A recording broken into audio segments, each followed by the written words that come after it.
A escola pública tem voz. Está no ar o programa Sim TV. Informativo Sim TV.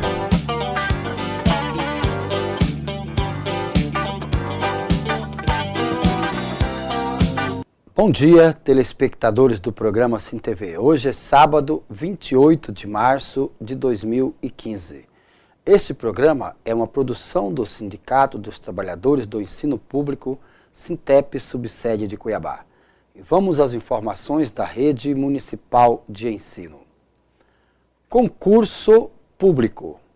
A direção do Sintep, subsede de Cuiabá, vem há várias semanas tentando uma audiência com a secretária de gestão da Prefeitura de Cuiabá para discutir algumas pendências que estão impedindo a publicação do edital do novo concurso público para professores e funcionários da Rede Municipal de Ensino. Para romper com esta nefasta burocracia, a direção deste sindicato solicitará a mediação do Ministério Público do Estado de Mato Grosso. Desconto indevido. No início do ano letivo de 2015, o prefeito Mauro Mendes assumiu publicamente com os profissionais da educação o compromisso de devolver o desconto indevido efetivado no 13º salário e 1/3 de férias referente a 2014. Entretanto, para que isto ocorra, o Executivo Municipal precisa enviar à Câmara de Vereadores de Cuiabá uma nova mensagem excluindo a educação das leis aprovadas em dezembro de 2014. E vamos às informações da Rede Estadual de Ensino. Recadastramento de aposentados. Recadastramento de aposentados. O governo do estado de Mato Grosso, através do decreto número 21, convoca aposentados e pensionistas a comparecerem a partir do dia 24 de fevereiro até o dia 30 de abril em qualquer agência do Banco do Brasil para responderem à chamada prova de vida. O atendimento nas agências do Banco do Brasil em território mato-grossense terá início às 8 horas e encerramento a partir do início do horário normal das agências bancárias. Conforme edital, os aposentados e pensionistas cujos nomes iniciam com as letras de A a H devem comparecer de 24/2 a 25/3 e das letras J a Z de 26/3 a 30/4 de 2015. Para obter outras informações, acesse o nosso site sintepcba.org.br. Conselho de Representantes. Com a participação de dezenas de representações das subsedes organizadas em todo o estado, a direção do Sintep Mato Grosso realiza nos dias 6, 7 e 8 de março o primeiro Conselho de Representantes de 2015. Esta atividade será realizada na sede do sindicato e tem por objetivo avaliar as portarias do início do ano letivo e discutir a pauta de lutas para o presente ano. A subsede de Cuiabá será representada por 15 trabalhadores eleitos em instância própria. Outras informações, acesse o nosso site sintepcba.org.br. Não saia daí, porque nós vamos para um rapidíssimo intervalo e já voltamos.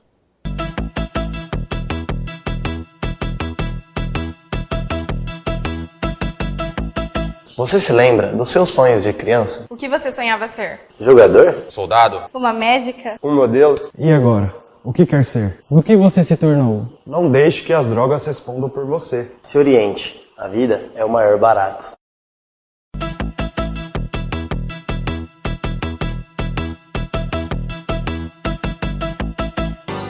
Planejando a educação.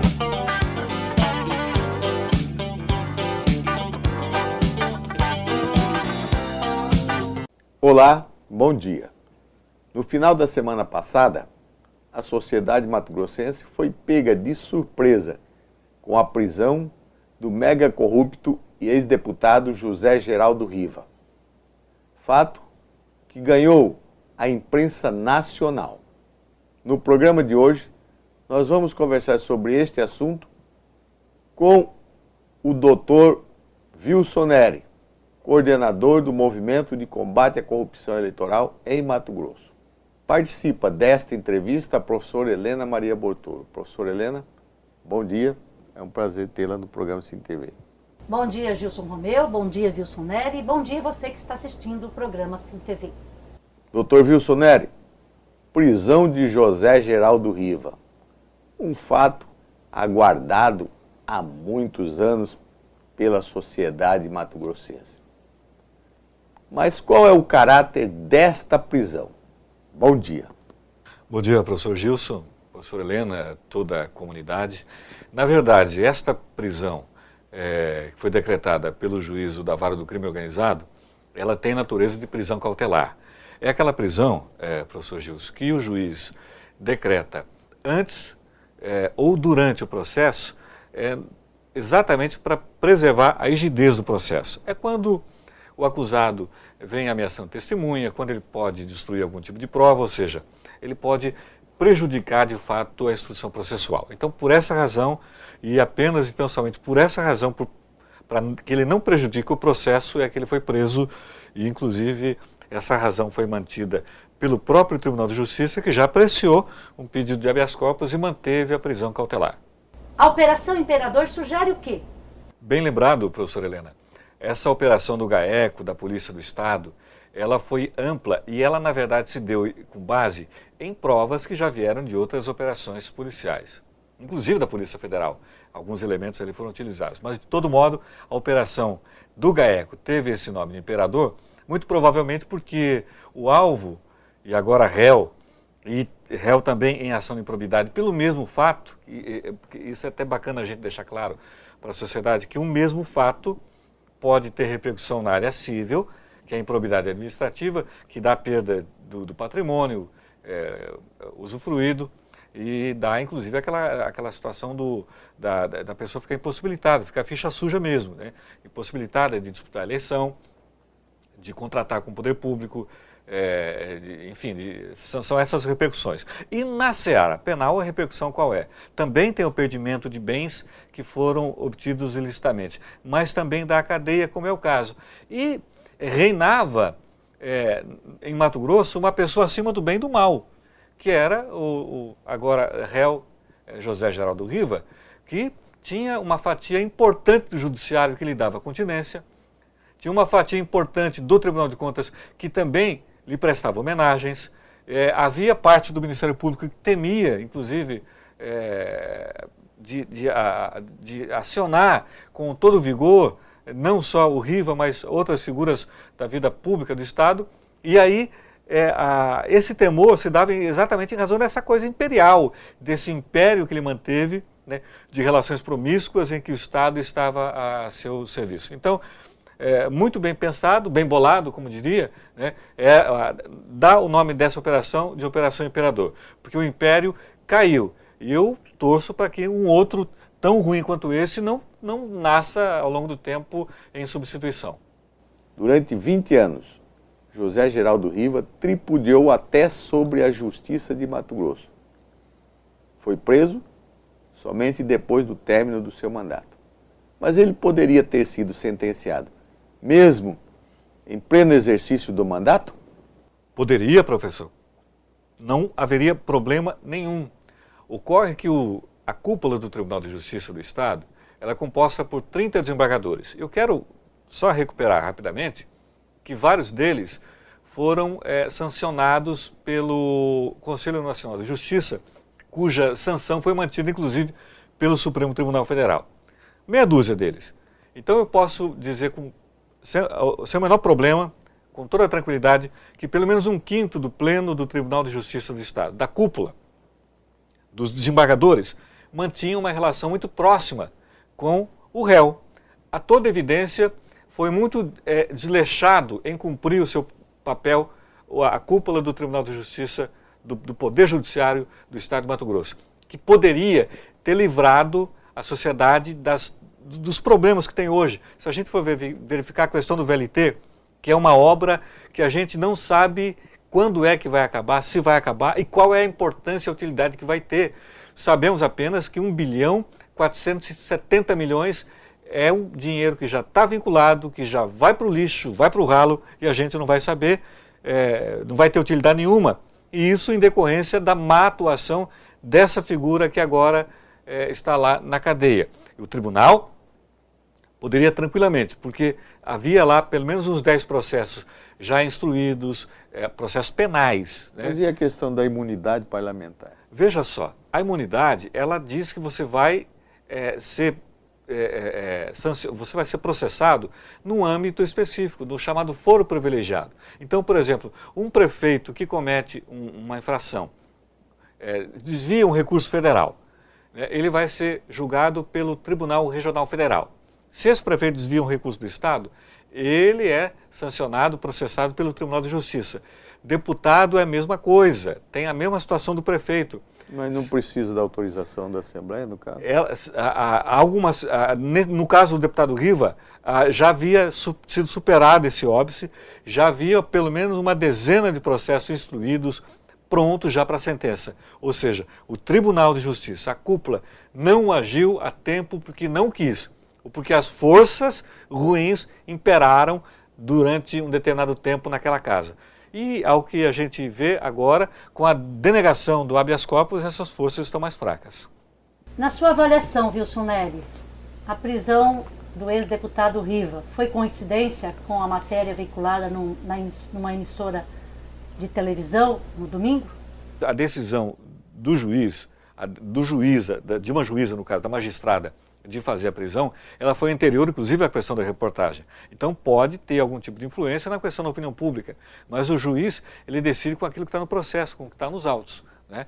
Então, havia razão jurídica para prisão cautelar, havia ameaça de testemunhas, né, contra testemunhas, havia ameaça de destruição de provas, aí o juiz tem por obrigação, para proteger o processo, de decretar a prisão cautelar, que foi o que aconteceu. E essa prisão, inclusive, ela foi anterior à publicação da reportagem, logo não podemos admitir que a mídia esteja pautando decisão judicial. A sensação que a sociedade tem é de que a justiça foi feita. Mas a prisão cautelar de José Riva tem um prazo de duração máximo? Veja bem, professor, o que acontece é que a jurisprudência nacional, ela estipula um prazo médio em que o juiz deva começar, receber a ação penal, concluir e sentenciar, que são 81 dias. É a média dos processos. É evidente que nem sempre isso ocorre, e aí o réu, que fica o tempo todo, no processo inteiro, preso, ultrapassado esse prazo de 81 dias, a prisão se torna abusiva, e aí é passível de ser revogada em razão, por decisão em um habeas corpus. Agora, no caso do deputado, ex-deputado, como são várias acusações, algumas delas têm a ver com a questão dessa nova lei, a lei da chamada delação premiada, né, que na verdade é a colaboração premiada. Nesse caso também incide a questão de crimes diversos, inclusive contra o próprio sistema financeiro, aí verificando o formato da denúncia que o Ministério Público faça, aí a gente pode ter inclusive um prazo até maior, porque veja, um inquérito, que é o trabalho da polícia de investigação, no caso do réu preso, o inquérito tem que ser concluído num prazo muito rápido, 10 dias. Né? O processo como um todo, 81 dias. Então nós entendemos que pelo menos uns 3 meses, essa prisão tal como está será mantida. E se o juiz, evidentemente, sentenciar nesse tempo, e aí receber depois uma apelação, condenar, evidente, sentenciar e condenar, receber um recurso de apelação, que é o recurso contra a condenação, e ele decidir que o réu vai recorrer preso, aí essa prisão, ela inclusive acaba permanecendo. Agora, há um agravante na situação desse acusado. Havia pelo menos uma dezena de processos no Tribunal de Justiça, na cúpula, em que os embargadores enrolaram esse tempo todo e não sentenciaram. Pode ser que esse processo agora caia no juiz monocrático no juiz de piso e comece as sentenças a serem prolatadas, digamos que sejam condenatórias. Então, por mais que ele possa pedir a liberdade em razão de um processo, né, até um habeas corpus, porque não teve sentença, mas ele pode ser condenado por outro, e pelo outro, e pelo outro, né? E mesmo porque há ainda contra ele a questão da Operação Ararate, cuja, eu quero lembrar, a revogação da prisão dele lá na Operação Ararate foi pelo foro privilegiado que ele já não tem. Então, se o Ministério Público entender lá na Justiça Federal, se o juiz federal lá da outra justiça entender que naquele processo a liberdade do acusado possa prejudicar o andamento, a instrução, também lá ele pode decretar a sua prisão. Então, a situação dele hoje é intranquila e a ele será recomendado, a gente falou na época publicamente, uma outra pessoa famosa no Estado, de Moraes, que deveria ter se valido da delação premiada ou da delação incentivada, ou dessa contribuição, né, com o Poder Judiciário, deveria ter se valido lá na época para que a situação dele melhorasse. Também este acusado, como se envolveu ao longo do tempo com conselheiros do Tribunal de Contas, com juízes, né, e com empresários, empreiteiros, se ele eventualmente hoje oferecer essa contribuição para a investigação, talvez a situação dele possa melhorar. Caso contrário, o futuro dele não é dos melhores. Se o ex-deputado Riva contribuir com a delação premiada, ele fica isento de qualquer condenação? Bem, professora Helena, na verdade a situação dele não é bem tranquila, até porque ele tem um monte de processos, vários desceram do TJ e já estão na mão de alguns juízes, e há processos federais, inclusive aquele da Operação Ararate, que o levou à prisão. Então, para fazer uma delação premiada, teria que haver aí uma combinação de forças, de pensamento, de ideia, e uma convergência de todos os juízes que o processam. Agora, não resta dúvida que ele poderia, se for o caso de seguir o exemplo lá do Youssef, que está preso em Curitiba, o doleiro, na Operação Lava Jato, que fez essa delação premiada, aceitou ficar 5 anos, protegeu parte substancial do seu patrimônio e, inclusive, fez um acordo com o Poder Judiciário de lá que, se com as informações que ele prestou, algum dinheiro for repatriado, for recuperado, ele vai ganhar alguma coisa em cima disso. Então, no final, ele fica 5 anos preso e fatura de 5 a 40 milhões, que é o que a gente está calculando. Eu agradeço a vocês, né, o SimTV, e sempre chamado para discutir essa questão da ficha limpa, questão de corruptos, questão de fichas sujas e justiça, finalmente, sempre que chamado a gente vem aqui. Muito obrigado a vocês todos. Wilson Neri, eu quero, em nome do Sindicato dos Trabalhadores do Ensino Público, Sintep, subsede Cuiabá, agradecer a sua entrevista. Dizer que você trouxe uma grande contribuição para que as pessoas possam compreender o que é que está por trás, juridicamente, desta prisão do ex-deputado José Geraldo Riva. Muito obrigado. Mas eu quero pedir a você, amigo telespectador, que não saia daí, porque nós vamos para um rápido intervalo e já voltamos.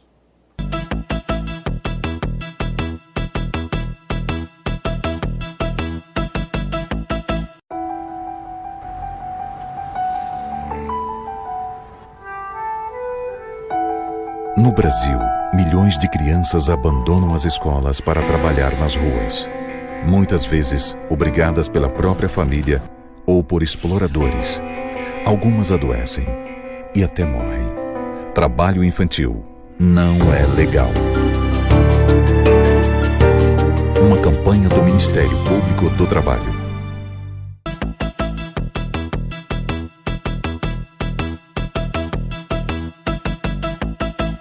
A Escola Pública em Destaque.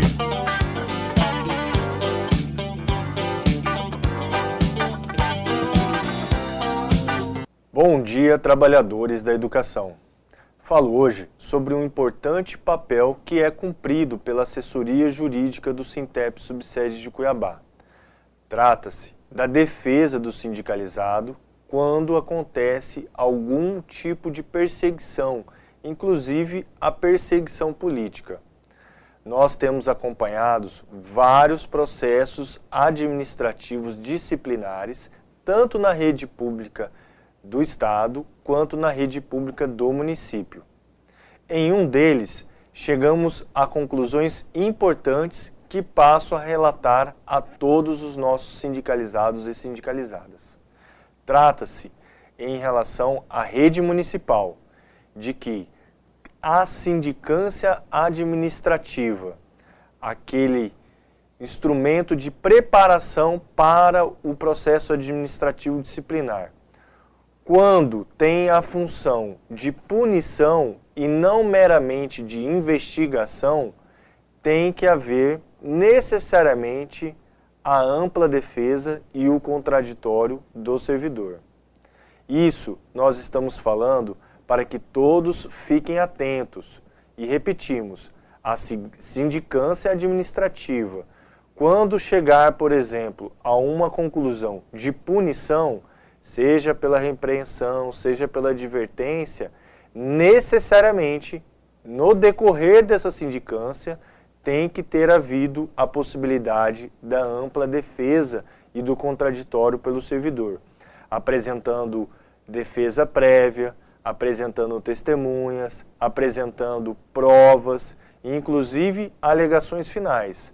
Então é bom que todo mundo esteja esclarecido, né, em relação a essa questão da sindicância administrativa e a sua natureza jurídica, para que assim possamos nos defender e defender corretamente.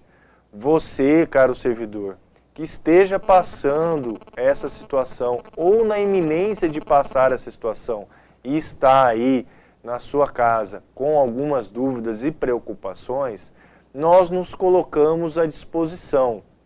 O plantão jurídico para os sindicalizados e sindicalizadas, eles acontecem toda segunda-feira aqui, na sede do Sintep Subsede de Cuiabá. Estaremos prontos a atendê-los como assessor jurídico para efeito das consultas jurídicas, toda segunda-feira, a partir das 4 horas da tarde. Muito obrigado pela audiência e vamos à luta!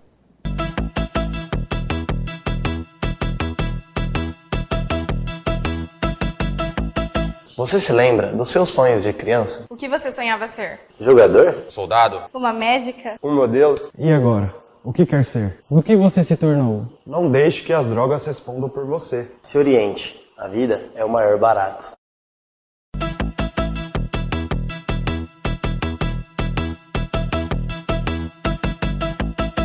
A Escola Pública em Destaque.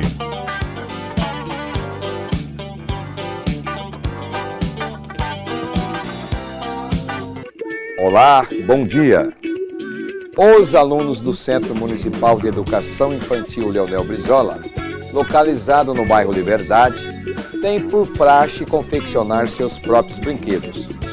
O mais interessante é que estes brinquedos são feitos com materiais recicláveis em oficinas abertas para a participação dos pais. Veja a nossa reportagem com as imagens do nosso cinegrafista Rogério Mourão. Não é segredo pra ninguém, mas nossas vidas não vão bem. O lixo entope a cidade, reciclar é uma verdade que precisa ir além. Não é segredo pra ninguém, mas nossas vidas não vão bem. Entope a cidade, reciclar é uma verdade que precisa. Momento de recreação, momento de diversão, momento de proporcionar a esta comunidade diversão, alegria, né? Trazer um pouco da ludicidade da criança através de jogos, brinquedos e brincadeiras. E a gente tem um projeto que é trazer a família para dentro da unidade, para dentro da escola, para juntar pais e filhos. Dentro dessa proposta, nós estamos trabalhando, são oficinas com materiais recicláveis, para que os pais possam vir construir com seus filhos, aqui na unidade, os brinquedos. Brincar de brincadeiras tradicionais, de brincadeiras antigas.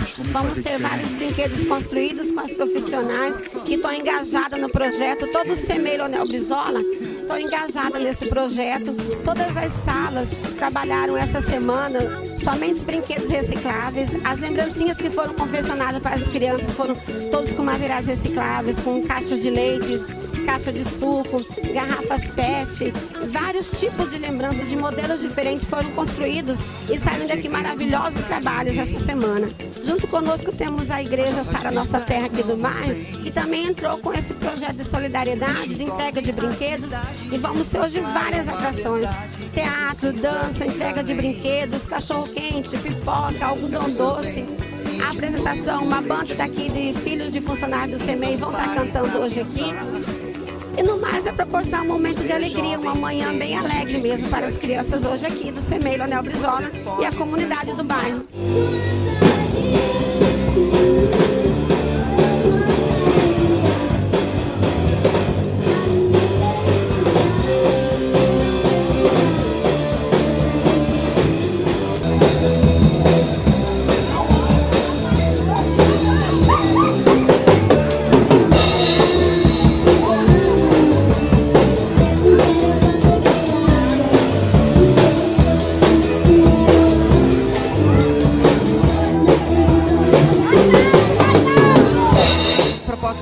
Trazer a família para brincar com seus filhos dentro da escola.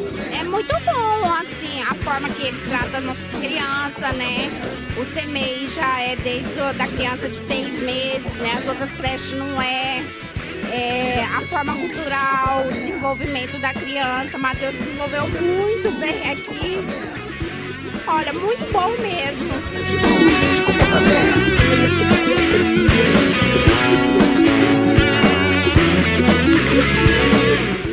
O programa Sim TV fica por aqui. Eu, professor Firmino, me despeço de vocês. Tenham todos um excelente final de semana e até o próximo sábado.